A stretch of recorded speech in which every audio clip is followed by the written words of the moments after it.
வணக்கம் நண்பர்களே, விஜய் பிரயாக் பேசுகிறேன். எனக்கு மிக பிடிச்ச ஒரு விஷயத்தை பற்றி நான் ஷேர் பண்ணணும்னு நினைக்கிறேன். சரியா? இது என்ன சொல்கிறது, எத்தனை பேரோட வாழ்க்கையில் இந்த வார்த்தை இருக்குது அப்படின்னு நான் யோசிக்கிறேன். இந்த 2 எழுத்து வார்த்தை என் வாழ்க்கைக்கு உயிர் கொடுத்த உயிரற்ற பிணமாக போய் உட்காந்துருக்கும் போது, இதுதான்டா உயிர், கிளம்புடா, இனி நீ மனுஷனா வாழு, இனி உயிரோட வாழு அப்படின்னு சொல்லி அனுப்பிச்ச இந்த 2 எழுத்து வார்த்தை, 2 எழுத்து மந்திரம், 2 எழுத்து உணர்வு, 2 எழுத்து எல்லாமே. நான் என்ன சொல்ல வரேன்னு உங்களுக்கு புரிஞ்சிருக்குன்னு நினைக்கிறேன். குருனா யாரு? குருக்களை பற்றி நிறைய பேர் கொண்டாடுறாங்களா? நிறைய பேரோட வாழ்க்கையில் குருன்னு ஒருத்தர் இருக்காரா? குருன்றவர் யாரு? இதை பற்றிய நிறைய விஷயங்கள், நிறைய கேள்விகள் என்கிட்ட கேட்டுகிட்டே இருப்பாங்க. எப்பயுமே என்னோட மிக முக்கியமான விஷயம் என்னென்னா, தங்க நேரத்தை பற்றி நான் சொல்லித்தரும் போதும், லா ஆஃப் அட்ராக்ஷன் பற்றி சொல்லித்தரும் போதும், மணி மேக்னெட்டோ, மைண்ட் டு மணியோ, பிஸ்னஸ் சக்ஸஸோ, சக்ஸஸ் மைண்ட்ஸோட நிறைய ப்ரோக்ராமில், லைவ் ட்ரைனிங்கில் என்கிட்ட கேட்குற கேள்வி குருவை பற்றி இருக்கும். உங்கள் குரு யார்? குரு எப்படி சந்திச்சிங்க? குரு என்ன சொல்லி கொடுத்தாங்க? உங்கள் வாழ்க்கையில் குருவுடைய தாக்கம் என்ன? தாக்கம்லாம் ஒன்றுமே கிடையாது. நான் உயிரோடு இருக்கேன், இப்போ நான் பேசுகிறேன், அதை நீங்கள் கேட்குறீங்க அப்படின்னா அது எந்த அளவுக்கு உண்மையோ அந்த அளவுக்கு என் உயிருக்கு, என் உடலுக்கு உயிர் கொடுத்து அனுப்பிச்சு 2ஆம் பிறப்பு அப்படின்னு சொல்லுவேன். இந்த வாழும் வாழ்க்கை என் குரு கொடுத்த பிச்சை அப்படின்னு சொல்லுவேன். அதனால தான் இன்னும் எனக்கு அந்த வாழ்க்கை இது ஒரு ப்ரீஷியஸாக தெரியுது.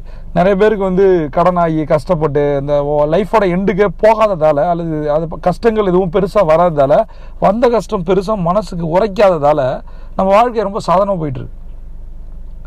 பட்டு குருவுக்கான ஒரு தேடல் கிரியேட் ஆனது என்னோடய பிரச்சனைகள் தான். நம்ம எப்படி கடவுள்கிட்ட போகிறோம்? கடவுளுக்கு எதுக்கு நன்றி செலுத்த போகிறோம்? கடவுள்கிட்ட ஒரு பயத்துக்காக போகிறோம்ல. நம்ம ஒரு பிரார்த்தனைக்காக போகிறோம், தேவைக்காக போகிறோம். நமக்கு ஏதாவது ஒரு நடக்கணும்னா கடவுளை ஏன் இப்படி பண்ணுற ரைட்டு, நடக்கும்போது எத்தனை பேர் நம்மள நன்றியோட இருக்கும். அது மாதிரி தான் கடவுள் நேராக நம்மள்ட்ட இதெல்லாம் சொல்லித்தர முடியாது, ஸ்ட்ராட்டஜி பிளான் கொடுக்க முடியாது, நான் இருக்கேன் அப்படின்னு உனக்கு சொல்ல முடியாதுன்றதுக்காக தான் குருவை படைச்சிருக்கா நான் நம்புகிறேன். சரியா? இது என் வாழ்க்கையில் நடந்தது. இப்போ குருன்ற யார் அப்படின்னு பார்த்தீங்கன்னா, நிறைய டிஃப்ரென்ஸ் இருக்கு நம்மளே. ஒரு மென்டாருக்கும் கோச்சுக்கும் குருவுக்கும் நிறைய நிறைய நிறைய நிறைய வித்தியாசங்கள் இருக்கு. அழகாக சொல்லுவார் பாலகுமாரன், சொல்லுவார், என் வாழ்க்கையில் மாற்றிய 4 மிக முக்கியமான மனிதர்களில் பாலகுமாரன் ஒருவர். ஓஷோவாக இருக்கட்டும், முதல்ல மோட்டிவேஷன் சொல்லித்தந்த MS உதயமூர்த்தி ஐயா அவர்களாக இருக்கட்டும், ஓஷோவின் வார்த்தைகள் மிக கவர்ந்திருக்கப்பட்டு நான் ஒரு மாதிரி தனிமையில் இருந்திருக்கேன். அதையும் தாண்டி ஒரு பயணத்தை நான் உள்ளுக்குள்ளே மேற்கொள்ளும் போது ஜே கிருஷ்ணமூர்த்தி என் வாழ்க்கையில் வந்தார். இவர்கள் 4 சேர்ந்து என் வாழ்க்கையை வேறு மாதிரி கொண்டு போனாங்க. பட்டு அதில் பாலகுமாரன் ரொம்பவே ஸ்பெஷல். இது மனிதர்களை புரிந்து கொள்ளவும், மனித உணர்வுகளை புரிந்து கொள்ளவும் ஒரு தொழில்னால் என்ன. இப்போ MS உதயமூர்த்தி இது மோட்டிவேஷன் பேசிஸில் இருக்கும். இங்கே ஒரு பண்ணார், நம்மளால் பண்ண முடியும் பண்ணு. பட் பாலகுமாரன் இயல்பாக இருக்கும். ஒரு கார் டிரைவிங் சொல்லி கொடுத்தாலும் கூட அது ஒரு எப்படி காரை டிரைவ் பண்ணுறது, கார் டிரைவிங்னா என்ன, ஒரு நாவல்களில் ஏதாவது ஒரு தொழில் இருக்கும், பெண்ணை பற்றிய புரிதல்கள் இருக்கும். அதில் நம்மை பற்றி, என்னை பற்றி நான் புரிந்துக்கிறதுக்கு பாலகுமாரன் வார்த்தைகள் மிக மிக மிக முக்கியமாக இருந்தது. அதில் ஒரு விஷயம் சொல்லுவார், குரு என்பவர் யார் அப்படின்ற ஒரு கேள்வி அவர்கிட்ட கேட்கும்போது அவர் சொல்லுவார், குரு என்பவர் ஒரு நேர்த்தியான மனிதர் அப்படின்வார்.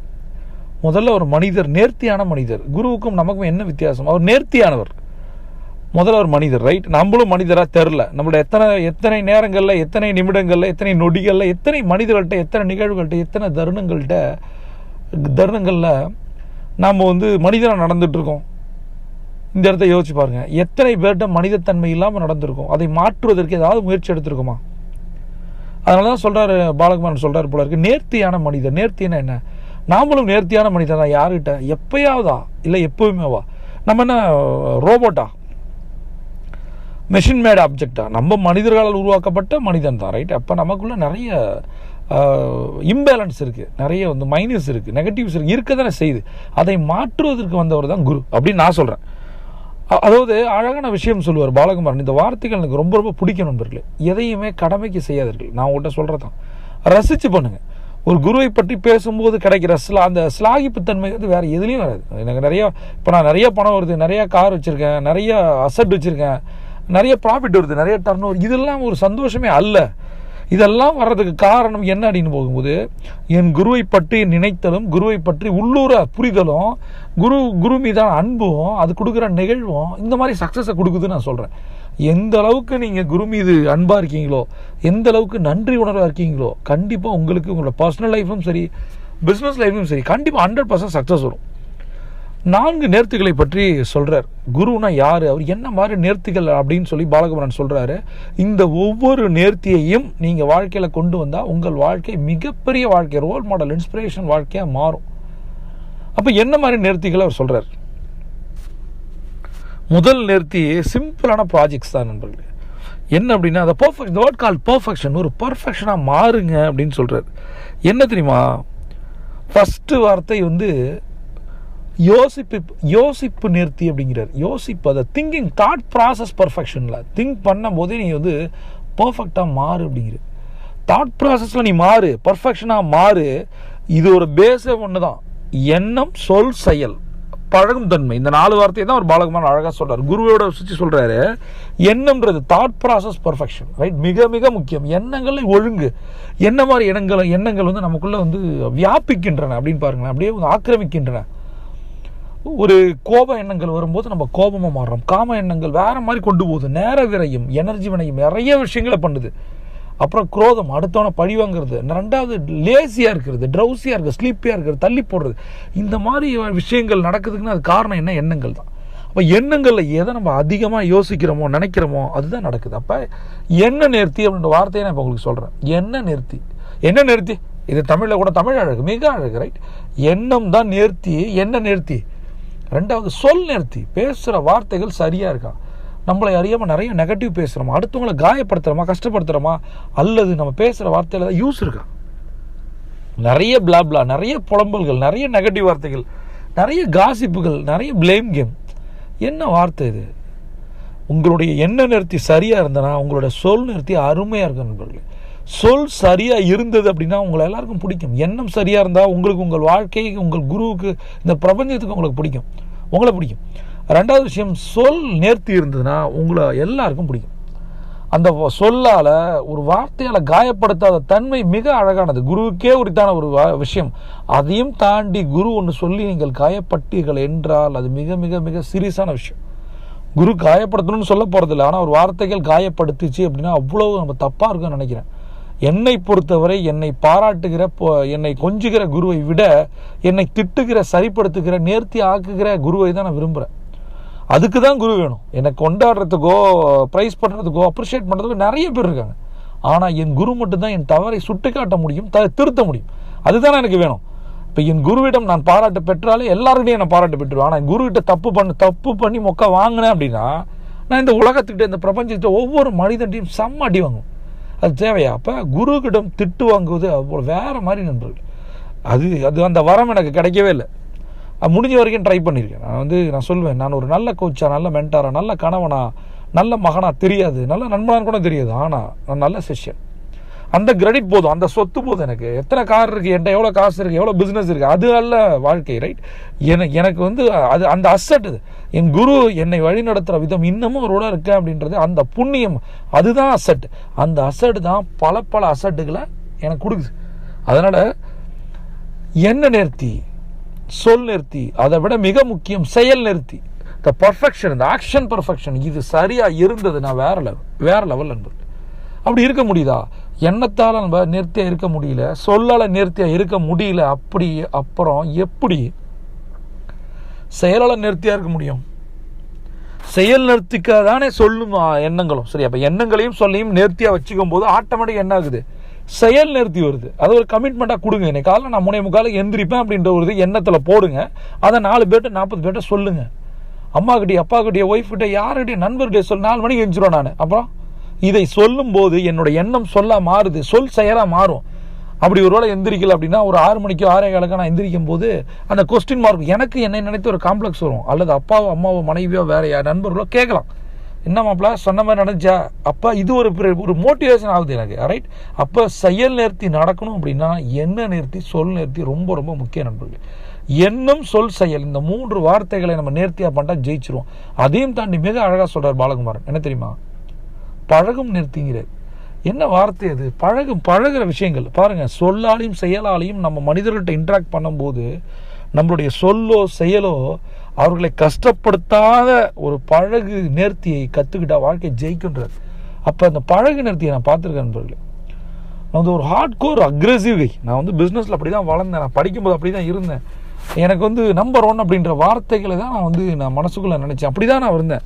என்னுடைய பிஸ்னஸ்கள் வேக வேகமாக வளருது, நிறைய நான் சம்பாதிக்க ஆரம்பிக்கிறேன், சர்ப்ளஸ் மணி வருது. ஆனால் ஒரு நாள் எல்லாமே காண போகுது. அப்போ தான் தோணுது எனக்கு, அப்போ என்ன மாதிரி நான் ரியாக்ட் பண்ணுற மனிதர்கள்ட்ட திரும்பி வரும்போது I love people, I hate people. மனிதர்கள் கொடுத்த அந்த மனிதர்கள் வரமா தெரிஞ்சாங்க. ஒரு காலகட்டத்தில் மனிதர்கள் வந்து சாபமாக தெரியுறாங்க. ஏன்னா ஏமாத்துறவங்க, பணத்துக்காக செக்கை இது பண்ணுறவங்க, நிறைய விஷயங்களை கடந்தோம். பிஸ்னஸில் உங்களுக்கு தெரியும் எத்தனை பேர் முதுகில் குத்திருப்பாங்க. நம்மளோட கார்பரேட் எம்பரை கிரியேட் பண்ணும்போது அடுத்தடுத்த மனிதர்கள் எல்லாரும் பர்ஃபெக்ஷனாக இருக்கணும்னு அவசியம் இல்லை. எல்லாரும் நம்மள்ட்ட கற்றுக்க வரல, எல்லாரும் நம்மளை கொண்டாட வரல, எல்லாரும் நம்மள்ட்ட உண்மையாக இருக்க வரல. எத்தனை பேர் வெறும் காசுக்காக ஒரு சுயநலத்துக்காக பழகிறவன் இருக்கான். அவன் கொடுக்குற அடி வலி நம்ம நம்பி அவனை வைக்கிறோம். ஒரு பையனை வச்சுட்டு போயிருக்கேன். மெயினாக அந்த ஒரு பேங்க்கில் சொல்லியிருக்கேன், அந்த செக்கில் சைன் போர்டு கொடுத்தா என்னோடய கம்பெனிக்கு அவன் தான் இன்சார்ஜ், அவன் பேர்லேயே நம்ம பண்ணி அவன் சைன் போடுவான், நீங்கள் பணம் கொடுக்குன்னு சொல்லிட்டேன். அவன் போகிறான், சைன் போடுறான், பணத்தை வாங்குறான். மறுநாள் காலையில் நான் சேலரி கொடுக்கணும், வாடகை கொடுக்கணும். நைட்டாக எஸ்கேப். அது ஒரு 10 மணிக்கு தான் எனக்கு தெரிய வருது. நான் வந்து அந்த ஆஃபீஸ்க்கு கால் பண்ணி கேட்குறேன், என்ன சார் செக் வரலையே அப்படின்னேன். சார் செக்கு கொடுத்துட்டேன் 4 மணிக்கு.